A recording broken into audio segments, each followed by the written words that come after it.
Daniel Cormier's career is very much in question after his heavyweight title loss on Saturday to Stipe Miocic. But as his days wind down in the sport as an active competitor, he's become a fighter that to a large number of fans, and maybe even more to those in that knew him a little, empathized with him more than any other fighter. It's hard to explain.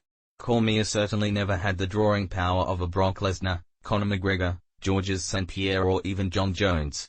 He was a great opponent for Jones as far as box office went, and would have been for Lesnar had that fight taken place.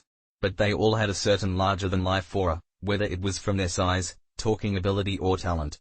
Cormier obviously could talk, and you don't get UFC titles in two weight divisions at the same time without superior talent.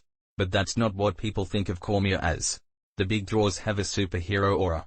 Perhaps because of his past tragedies, his sports history of not winning the big one but always coming back, or his openness in interviews, he came across as a real-life person. He's, as he once said, the guy living down the street who is out there once a week mowing his lawn. He's a father, a coach, a team captain, and even a friend.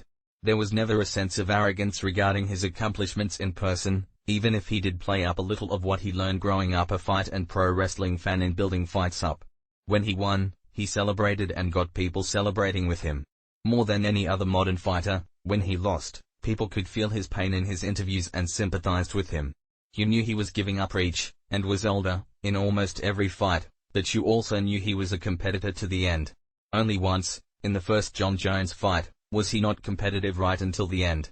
Cormier's loss to Miocic on Saturday would probably be talked about as a Fight of the Year candidate this week, had not Paulo Costa and Yoel Romero had a potential winner in that category early in the show.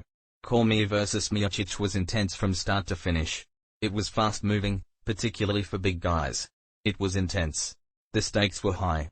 You knew that the right punch could end it at any time. Cormier, at 40, hardly moved like an old heavyweight. He had the speed, landed 230 punches with great accuracy, an amazing number for a heavyweight over less than 4 rounds.